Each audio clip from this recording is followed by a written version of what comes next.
All right, we are now halfway through the 2023 fantasy season, so let's look at an updated Dynasty wide receiver ranking using my Dynasty score methodology of weighing out the three most important factors for Dynasty value: age, production, and ADP. And after a very super mathematical weighting system of those three factors, we can start with the wide receiver 25 on this list, Zay Flowers. And look, he's been great for a rookie. The target share is great. The receptions are great. He's a very good PPR option right now, but he only has one touchdown on the year so far, which is really hurting his top end ceiling for fantasy football. The main issue here is that he's just not the top option for the Ravens in the red zone. They're either punching it in on the ground with Lamar Jackson or Gus Edwards, and if they do decide to pass the ball in the red zone, Mark Andrews is the primary read, not Zay Flowers. This honestly feels very much like DJ Moore early on in his career, where he would have huge target numbers, always crossed 1,000 or 1,100, even 1,200 receiving yards, but he always had 4 to 5 touchdowns a year, and it really just limited him to a back-end wide receiver 2 in fantasy, which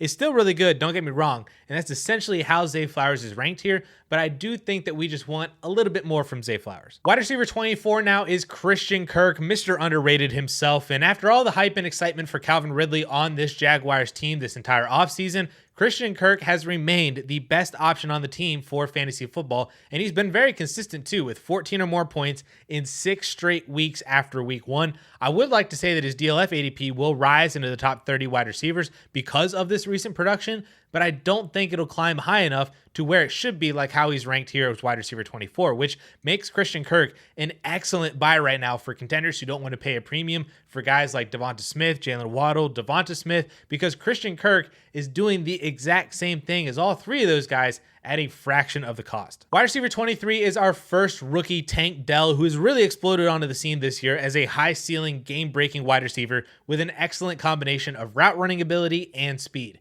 The only issue with him for me right now is consistency, because he's either scored over 20 points or under 9 points. There's literally been no in-between so far through 9 weeks, and some people may not enjoy that roller coaster ride of inconsistency, especially if he strings a couple of dud games together, then you finally bench him, and that's the week that he explodes for 100 yards and 2 touchdowns on your bench. Definitely didn't happen to me. So because of that, you could opt for Gabe Davis at a cheaper cost, who is essentially doing the exact same thing right now. But at least with Tank Dell, there is massive hope that he develops into a larger role in this Texans offense that raises both of his floor and increases the consistency as well. Wide receiver 22 now is George Pickens, another high ceiling, low floor player that looked really good this year without Deontay Johnson, but once Deontay got back on the field, he just completely stole all of George Pickens' lunch money, with his target share dropping from 28% down to 17.5%. And with Deontay signed through next season, there's really no indication that George Pickens is going to improve while he's operating as the wide receiver 2 in this Pittsburgh Steelers offense.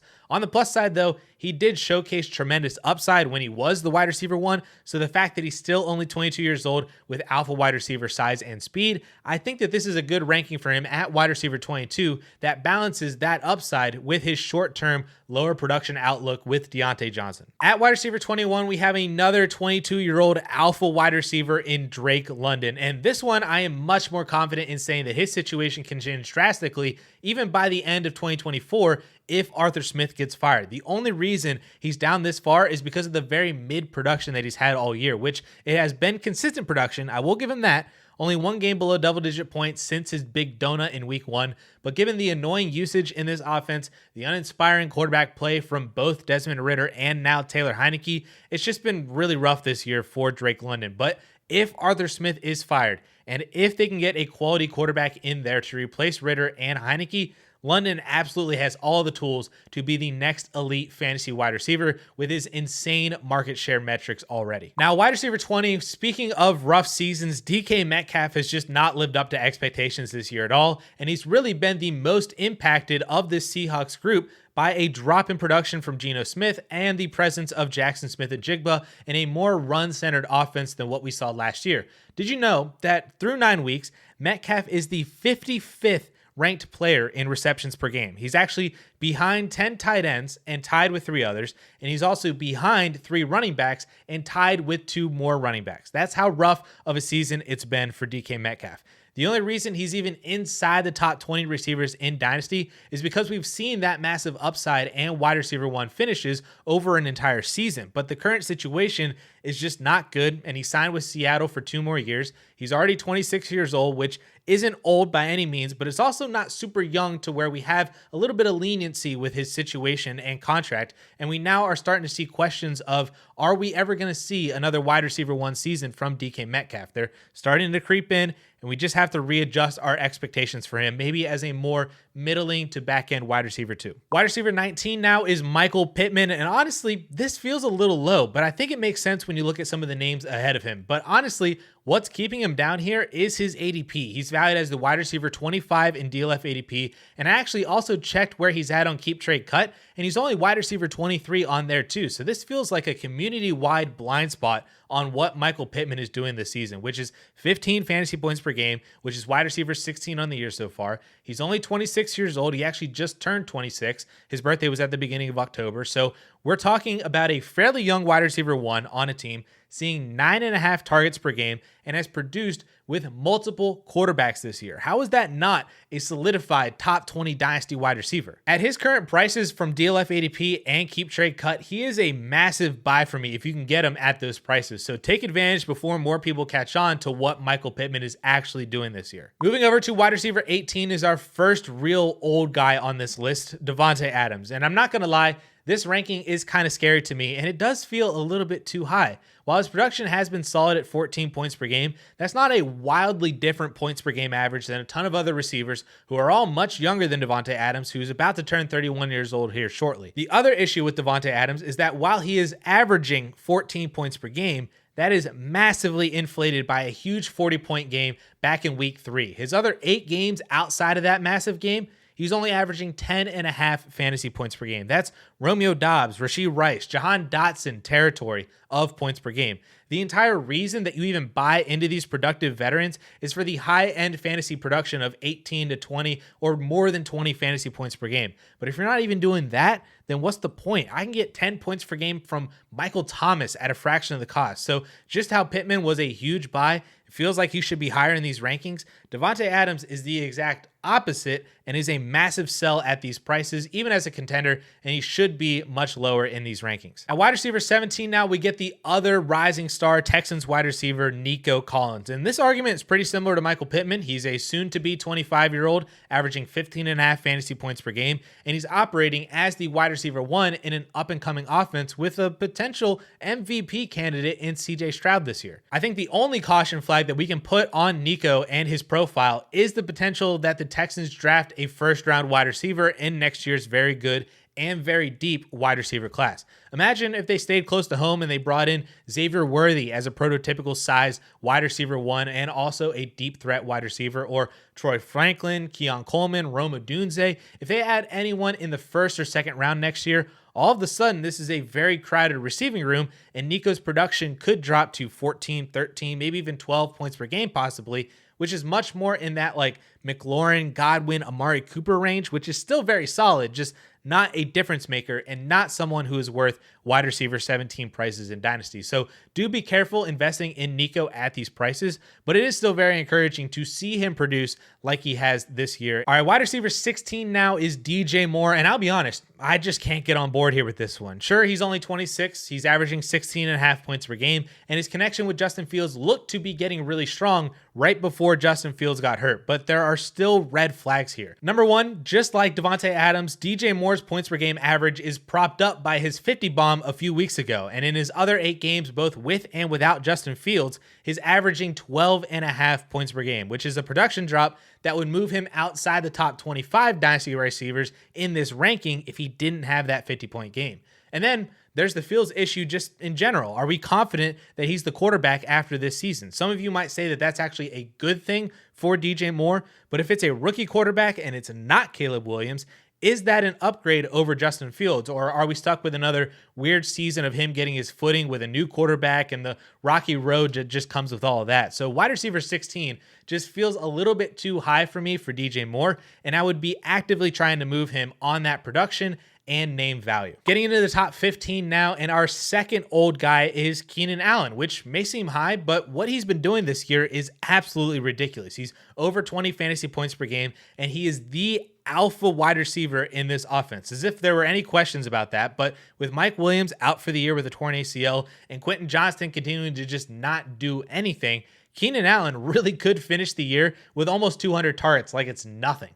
This is where Davante Adams should be if he was producing like Keenan Allen is. And he's still signed with the Chargers next season. We'll see if that holds up or if he is a cap casualty next summer like Dalvin Cook was this year. But if Keenan Allen is on the Chargers still in 2024 with Justin Herbert, there have been no signs of age or a drop-off to make me think that he can't just do all of this over again next year. Now, at wide receiver 14, we get DeVonta Smith, who is only averaging 14 points per game. I say only like that's a bad thing, but it does feel like that should be higher given how well the Eagles are playing and our expectations for DeVonta Smith coming into the season. But I do think that we forget that he is the wide receiver 2 on this team. He's not the wide receiver 1. AJ Brown is. And while people started questioning that 2 weeks into the season, AJ Brown has since proven that he is the dude in this Philadelphia Eagles offense, and Smith has to contend more with Dallas Goedert and DeAndre Swift for targets. But now that Goddard is out for a few weeks, Smith's numbers should rise, and I expect him to be super productive over the next month or so as a potential top 10 fantasy wide receiver, just like he was at the end of last year. So hold on tight to those DeVonta Smith shares and even try to buy if you can at a little bit of a depressed value. Wide receiver 13 is Brandon Aiyuk, and this is once again a very easy argument to make. A 25-year-old averaging 15.5 points per game and is continuing to solidify himself as the alpha wide receiver 1 in this offense.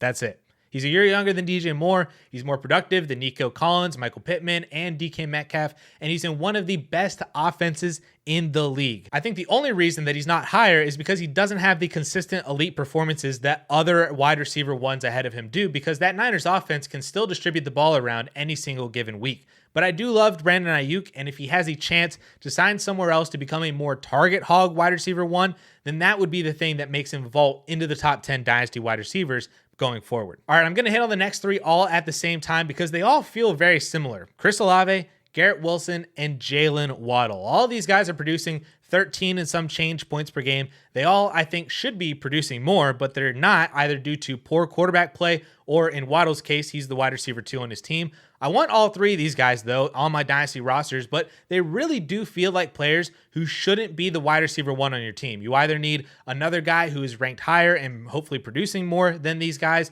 or like a Keenan Allen, essentially, who is still producing as a top 5 guy, but he is older. Hopefully that changes, though, to where we can start trusting them as fantasy wide receiver 1s, especially for Chris Olave and Garrett Wilson, because they are still only 23 and their situations can rapidly change with better quarterback play here very soon. These guys are just too good to be any lower, so this is where they are as back-end dynasty wide receiver 1s who are still solidly productive right now, but with a ton of hope for the future. At wide receiver 9 now, we get Jordan Addison, our second rookie from the 2023 class, but this ranking is tough because which Jordan Addison do you believe is the one that we're going to get moving forward? The Jordan Addison who's playing as the wide receiver 2 behind Justin Jefferson and competing with Hawkinson for targets, but was still productive enough for fantasy because of touchdowns, or wide receiver 1 Jordan Addison, who's had some monster games with big target numbers because Justin Jefferson's been out. So does that mean that he gets more targets than before with Justin Jefferson back on the field because he's proven himself when Justin Jefferson isn't on the field? It's probably somewhere in the middle, to be honest with you. Then you have to factor in the quarterback thrown to him in 2024 and beyond. Is it Kirk Cousins? Is it a rookie? Is it a bridge quarterback? Is it Kyler Murray? I don't know. So this ranking is weird because there's so much happening around Jordan Addison himself outside of the player that can drive his value either up or down from here. But this is a talent over situation channel, and Jordan Addison has shown that he is very, very talented wide receiver. So I'm absolutely buying in on him. And even if wide receiver 9 is a bit too high for him, he is absolutely a top 15 dynasty wide receiver, just like DeVonta Smith and Jalen Waddle are as wide receiver 2s in their offenses. Wide receiver 8 is Stefon Diggs. I really don't think we need to spend much time here. He's elite. He's amazing. He's with Josh Allen. Who cares that he just turned 30 years old? Stefon Diggs is great, and he's deserving of this wide receiver 8 ranking. Wide receiver 7 is our third rookie from this class, and no, it's not Jackson Smith-Njigba, it's Puka Nacua. And you might be thinking, wide receiver 7, that's too high, but is it though? I mean, close your eyes for a second and just picture this. A rookie wide receiver who is averaging 17.7 fantasy points per game, which is currently top 10 through 9 weeks, who has produced both by himself to the tune of 23 points per game, and produce alongside another top 10 receiver in the league to the tune of almost 15 fantasy points per game. Now imagine she's white.